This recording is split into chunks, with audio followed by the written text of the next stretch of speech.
చిత్రోదయ స్వాగతం మిత్రులారా. ఈరోజు వాయిదాలోనండి కేరళలో జరిగిన ఇన్సిడెంట్ గురించి మాట్లాడుకుందాము.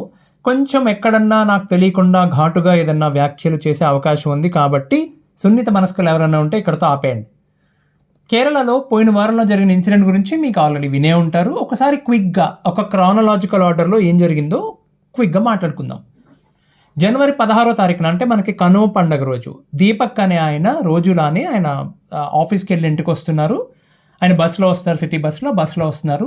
అందులో ఒక అమ్మాయి, ఆవిడ పేరు షింజితా ముస్తఫా అట. ఆవిడ ఒక సెల్ఫీ వీడియో తీసుకుంది. ఆ తర్వాత ఎవరి స్టాప్ వచ్చినప్పుడు వాళ్ళు బస్ దిగారు, ఎవరింటికి వాళ్ళు వెళ్ళిపోయారు.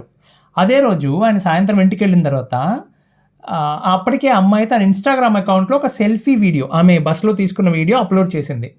అంత క్రౌడ్ ఉన్నా సరే బస్సులో ఇతను చూడండి నన్ను కావాలని ఎలా తాకుతున్నాడు అని చెప్పి ఏదో 4 మొక్కలు రాసి వీడియో పోస్ట్ చేసిందండి. అది కోవిడ్ కంటే స్పీడ్గా వైరల్ అయిపోయింది. ఇంతలో ఆయన దీపక్ ఇంటికి వెళ్ళాడు కదా, ఎవరెవరో ఆయనకు వీడియోలు షేర్ చేస్తున్నారు. ఇలా జరిగింది నీకు తెలిసిందా అని ఒకరు, కొంచెం బాగా క్లోజ్ ఫ్రెండ్స్ అయితే అరే బాబు నువ్వు అసలే సెన్సిటివ్ ఫీల్వి, ఇవేం పట్టించుకోకు, ఆమె ఏదో ఫేమస్ అవుదాం అని చెప్పి చేసింది, మనకు అందరికీ తెలుసురా బాబు నువ్వు ఎలాంటి వాడు అని చెప్పి సపోర్టింగ్గానే మాట్లాడుతున్నారు. అయినా సరే ఏదో జరిగింది, కానీ మనిషి అన్నవాడు ఎవడు ప్రశాంతంగా ఉండలేడు కదండి. ఆ రోజు ఆయన తినే ఆయన భోజనం తినడం మానేసి మధ్యలో లేచి వెళ్ళిపోయాడట. ఆ మర్నాడు పొద్దుట లేచాడు, మనశ్శాంతి లేదు ఆయనకి, ఆఫీస్కి వెళ్ళాడు శనివారం నాడు. సో దాని గురించి అందరూ దాని గురించే మాట్లాడుకుంటున్నారు. ఆ తర్వాత ఆయన్ని బాస్ ఛాంబర్లోకి, ఆయన మేనేజర్ ఆయన ఛాంబర్లోకి పిలిచి, బాబు నీ వ్యక్తిత్వం ఏంటి మాకు తెలుసు, బాధపడద్దు, అన్ఫార్చునేట్లీ సోషల్ మీడియా సంగతి తెలిసిందే కదా, ఒక 2 రోజులు ఇంటర్నెట్కి దూరంగా ఉండు, అన్నీ అవే సర్దుకుంటాయి, ఆ తర్వాత అమ్మాయి మీద కేసు వేద్దుగా నువ్వు, మేము సపోర్ట్ ఇస్తామని చెప్పి చాలా ధైర్యంగా మాటలు చెప్పారు. ఓకే, ఆ రోజు లంచ్కి ఎంత పిలిచినా ఆయన వెళ్ళలేదటండి. పని చేసుకుంటూనే ఉన్నాడు, నేను లంచ్కి తర్వాత తింటా అని చెప్పాడు, మరి తిన్నాడో లేదో తెలియదు ఆ రోజు. సో శనివారం నాడు సాయంత్రం ఇంటికి వెళ్ళి ఆ రోజు అలాగే ముభావంగానే ఉన్నాడట. వాళ్ళ అమ్మ నాన్నలతో కూడా సరిగ్గా మాట్లాడలేదు. ఆ రోజు రాత్రి కూడా భోజనం చేయలేదు ఆయన. 2 రోజుల నుంచి ఏమీ తినలేదని చెప్పి తెలిసిందండి ఆయన చనిపోయిన తర్వాత. అది తప్పు చేసినవాడు ఎవడో ఇట్లా ప్రవర్తించడండి. సో శనివారం నాడు రాత్రి అంతా ఆయన ఫోన్ చూస్తూ గడిపాడు. ఆ ఫోన్లో ఆయన అంటున్న మాటలు, ఓకే, సోషల్ మీడియాలో ఆమె వీడియో పెట్టడం ఒక ఎత్తు అయితే దానికి రియాక్షన్ వీడియోస్ చేసేసారు కొంతమంది. దారుణంగా మాట్లాడుతున్నారు, ఆయన తిడుతున్నారు, ట్రోల్ చేస్తున్నారు. కొంతమంది అయితే ఇతనికి సపోర్టింగ్గా మాట్లాడుతున్నారు, చాలా తక్కువ ఒక గ్రూప్. ఓకే, అయితే అదే అమ్మాయి అదే రోజు ఇంకో వీడియో పెట్టింది సాటర్డే రోజు. ఏంటంటే ఆ వీడియో తీసింది సోషల్ మీడియాలో పెట్టింది ఎందుకంటే అట దీపక్ లాంటి కుర్రాళ్ళు లాంటి వాళ్ళు సైకలాజికల్ ఇష్యూస్ ఉన్నాయట వీళ్ళకి, అందుకే వాళ్ళ సమాజం మొత్తం ఇలా షేమ్ చేస్తే వాళ్ళకి బుద్ధి వస్తుందట. ఇది కొత్త రూల్ రాస్తుంది ఈమె కొత్త రాజ్యాంగాన్ని కాదని దానిపైన ఇంకో రూల్స్ రాసేస్తుంది ఈమె. ఇలా చేస్తూ అలా బుద్ధి వస్తుందట. ఇలాంటి మగవాళ్ళకి వార్నింగ్ అట అది. ఆవిడ 2వ వీడియో పెట్టింది, ఆ వీడియోలో చెప్పిన మాటలు అనమాట. అవన్నీ చూశాడు ఆయన. సో ప్రాణ స్నేహితులు కొంతమందితో ఫోన్ మాట్లాడాడట ఆ రోజు శనివారం నైటు. ఎక్స్ప్లెనేషన్, జస్టిఫికేషన్, అసలు నాకు తెలియదు అమ్మాయి, అలాంటి అమ్మాయి నా వెనకాల ఉందని కానీ నా పక్కన ఉందని కానీ నాకు తెలియదు, నేను చూడలేదు అమ్మాయిని అని చెప్పి. కొంతమందికి ఏమో నేను ఏ తప్పు చేయలేదని మెసేజ్ పెట్టాడు ఆయన. వాళ్ళకి బహుశా తొందరగా వెలిగి ఉండదు, ఈయన ఎందుకు మెసేజ్లు పెడుతున్నాడని చెప్పి ఆ బాధలో పెట్టాడు అనుకున్నారు. కానీ ఆయన ఏదో మరణ వాంగ్మూలం అసలు ఎవరు ఎక్స్పెక్ట్ చేయాల. ఆదివారం ఉదయం అయ్యేసరికి ఆయన ఆత్మహత్య చేసేసుకున్నాడండి, చనిపోయాడు. వాళ్ళ తల్లిదండ్రులు 2 వృద్ధులు, ఆదాయ మార్గం ఏమీ లేదు వాళ్ళకి, ఆయన కొడుకు ఒక్కడే ఆధారం. ఇప్పుడు పుత్రశోకం తట్టుకుని బ్రతకాలి జీవితాంతం వాళ్ళు. తర్వాత ఆ వీడియో అప్లోడ్ చేసిన ఈ షింజితా ముస్తఫా అనే ఆవిడ మీద కేసు ఫైల్ చేశారు. ఎవరో ఒక పెద్ద ఆయన ప్రెషర్ పెట్టాడు, ఏమండి బాబు ఆ పాపను మీరు చాలా తక్కువగా అంచనా వేస్తున్నారు, ఆమె దేశం వదిలి చెక్కేస్తుంది అని చెప్పి. ఆ దెబ్బకి ఆ పాపాల కోవ మీద లుకౌట్ సర్క్యులర్ ఇష్యూ చేసి మొత్తానికి పట్టుకుని అరెస్ట్ చేసి కోర్టుకు తీసుకొచ్చారండి. అక్కడ 14 రోజులు రిమాండ్ వేశారు ఆవిడకి. ఆమె మీద ఎప్పుడైతే కేసు ఫైల్ చేశారో వెంటనే పోలీసులు నీలగిరి పర్వతాలు ఉంటాయి కదా అక్కడ ఉండే కోయ వాళ్ళకి చెప్పారంటే ఏంటి బాబు నాకు మంచి గంధం చెక్కలు కావాలి, వాటితో ఇవాళ మధ్యాహ్నానికల్లా ఒక మంచి పల్లకి సిద్ధం చేయండి, అమ్మగారిని జైలుకి తీసుకెళ్లాలని చెప్పి. అంటే సాధారణంగా కోర్టు నుండి సబ్ జైలుకి ఎలా తీసుకెళ్తారండి? అక్కడ దీపక్ అని కుర్రాన్ని చంపేసి అంతే కదా, మరి చంపారంటే కదా అది, ఆయన పాడెక్కించారు. ఇక్కడ మాత్రం స్పెషల్గా పోలీస్ ఆఫీసర్ గారు సపరేట్ వెహికల్. ఎందుకలా పోలీస్ వెహికల్ ఎక్కించరా? ఇప్పటికి ఏదో పొలిటికల్ బ్యాక్గ్రౌండ్ కూడా ఉందంటున్నారు. అంటే కేరళలో ఇండియన్ యూనియన్ ముస్లిం లీగ్ అనేది ఉంటుంది, ఏడుస్తుంది ఆ పార్టీ, దాని వార్డ్ మెంబర్ అని చెప్పి అక్కడ లోకల్ న్యూస్లో వచ్చిందండి. కానీ పోలీసులు అయితే కన్ఫర్మ్ చేయలేదు, ఇంకా ఛార్జ్షీట్ వచ్చాక తెలుస్తుంది ఏంటని చెప్పి. దేశం మొత్తం ఫోకస్ చేసి చూస్తున్న ఈ కేసులో నిందితురాలను అలా స్పెషల్గా ట్రీట్ చేశారంటే భారతదేశం యొక్క ప్రజలపైన ఈ సిస్టమ్ పైన ఎంత నమ్మకం సార్ ఇది. బరితెగింపు అది. సరే, పాయింట్ ఏంటంటే మీకు ఎప్పుడైనా సోషల్ మీడియాలో ఒక వీడియో కానీ ఒక పోస్ట్ కానీ కనిపిస్తే మీరు చూడండి, మీకు చక్కగా మీరు చూడండి, నో ప్రాబ్లం. కానీ అక్కడ ఏదైనా కామెంట్ పెట్టే ముందు 1-2 సార్లు ఆలోచించండి. ఓకే, ఎవరినైనా పొగడొచ్చు, పొగిడే విషయంలో మీ ఇష్టం, మీ మనసు రాజమందిరం, ఎవరినైనా పొగడండి. కానీ తిట్టాలి, విమర్శించాలి అంటే అస్సలు వద్దు. ఏదో ఒక రోజు మీరు ఎదుర్కోవాలి. పలానా వాడిని తిడితే మీరు ఎదుర్కోవాలి, ఇంకొక రోజు తప్పదు, రైట్? అతను చనిపోయిన తర్వాత కూడా అండి, కొంతమంది అతను ఎవరు యూట్యూబర్ అట, ఇన్ఫ్లుయెన్సర్స్ అట, అసలు ఎలా మొదలెట్టారంటే ఆమెమో ఆడపిల్లట, ఇంకొంతమంది మహానుభావులు మైనారిటీ కార్డు తీశారు. ఒక ఊళ్ళో 3,000 మంది జనాభా ఉన్నారు, 3 డైనోసార్లు పుట్టుకొచ్చాయి. మైనారిటీ అని వదిలేస్తావు వాటిని? ఈ పిల్ల ఉందే, ఈమె రాక్షసి బల్లి గుడ్డులో నుంచి బయటకు వచ్చినట్టు ఉందామె. అంటే ఆమె మనస్తత్వం నేను చెప్తుంటా. ఎందుకన్నాను తెలుసా అండి ఈ మాట? ఆమె దొరికిన తర్వాత ఆమె ఫోన్లో ఇన్వెస్టిగేషన్ పర్పస్లో ఆమె ఫోన్ని సైబర్ సెల్కి ఇస్తే అలాంటి వీడియోలు 7 వీడియోలు ఉన్నాయి. 6 సార్లు ప్రయత్నం చేస్తే వర్కౌట్ అవ్వలేదు. 7వసారి బస్సు కుదుపు వల్ల వీడియో వచ్చింది, అది కూడా సరిగ్గా రాలేదు కాబట్టి ఎడిట్ చేసి పెట్టింది. కాబట్టి దీపక్ది ఖచ్చితంగా హత్యన అనాలే తప్పదు. ఆ బుధనష్టం ముస్తఫా ఈ సోషల్ మీడియాలో ఏమీ తెలియకుండా వాగిన మందా కలిసి చేసిన హత్య అది. అతను చనిపోయిన తర్వాత కూడా సరే సపోర్ట్ చేయడం కానీ జాలి అవసరం లేదు సార్. అతనికి సపోర్ట్ చేయాల్సిన అవసరం లేదు. మీకు అనుమానాలు ఉన్నాయి, జాలి చూపించాల్సిన అవసరం లేదు. పోనీ వదిలేయచ్చు కదా, కనీసం మౌనంగా ఉండొచ్చుగా, పట్టించుకోకుండా ఉండొచ్చుగా. ఈడేదో పెద్ద నిజాయితీపరుడు అయినట్టు, ఏ తప్పు చేయనట్టు ఇట్లాంటి వాళ్ళు నీ బొంద. కేరళలో ఒక యూట్యూబర్ అటండి, అలాంటి వాళ్ళకి ఇలాగే జరగాలని చెప్తుంది ఆమె లేడీ చెప్తుంది. అంటే ఇట్లా తప్పులు నువ్వు ఎట్లా డిసైడ్ చేసేస్తావు అమ్మా? కోర్టు వరకు కూడా అవసరంలా, ఇన్వెస్టిగేషన్లో తెలిసిపోతుందిగా తప్ప ఆమెదే అతనిది కాదని. మరి ఇప్పుడు సోషల్ మీడియా ఇన్ఫ్లుయెన్సర్ని ఏం చేయాలండి?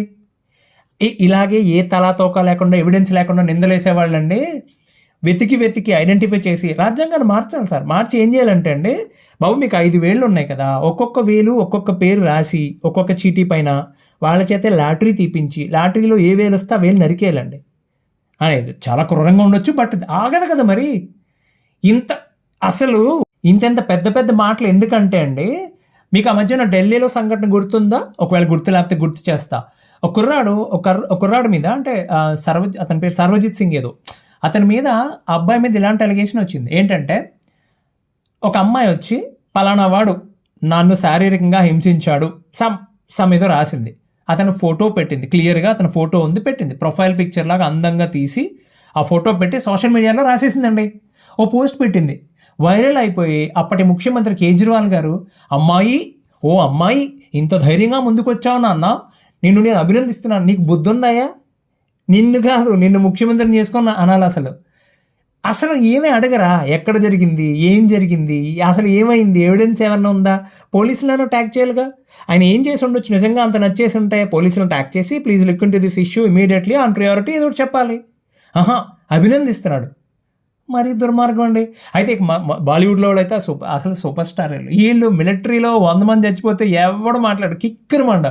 ఎవరైనా ఒక అమ్మాయికి ఏమన్నా పనికొస్తుందేమో అనుకుని వీళ్ళు ఆలోచన అనమాట. దిక్కుమాలేదు వాళ్ళు.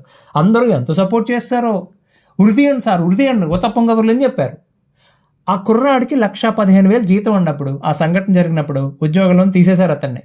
వేరే జాబ్స్ అప్లై చేస్తుంటే ఆల్రెడీ పాపులర్ అయిపోయాడు ఇండియా మొత్తం. సో ఎక్కడ జాబ్ ఇవ్వట్లా, ఇంటర్వ్యూకి పిలవట్లా. ఒకవేళ పిలిచినా, ఏదైనా ఇంటర్నేషనల్ కంపెనీ వాడు పిలిచినా బ్యాక్గ్రౌండ్ చెక్లో ఫెయిల్ అవుతుంది అతనికి. చిన్న రెస్టారెంట్లో 10,000కి ఉద్యోగం చేసుకుంటూ 4 ఏళ్ళు కోర్టు చుట్టూ తిరిగి పోరాటం చేశాడండి. చివరికి కోర్టు ఏమి ఇచ్చింది తెలుసా? లాస్ట్కి ఒక్క ఆధారం కూడా లేదు కాబట్టి కేసు కొట్టేస్తున్నాం అని చెప్పి ఆ పాపని నువ్వు వచ్చి సాక్ష్యం చెప్పమ్మా, అసలు ఏం జరిగింది చెప్పమ్మా అంటే విదేశాలు వెళ్ళిపోయి సెటిల్ అయిపోయిందట అమ్మాయి.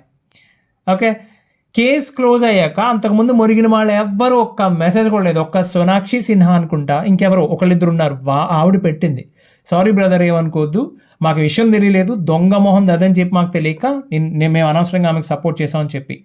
ఓకే, మగవాళ్ళ మీదే కాదండి, ఆడవాళ్ళ మీద కూడా జరుగుతుంది. అక్కడెక్కడో దక్కింది సార్. ఈ మధ్యన తెలంగాణలోనే లాస్ట్ వీక్లోనే ఒక లేడీ కలెక్టర్ మీద నిందేశారు.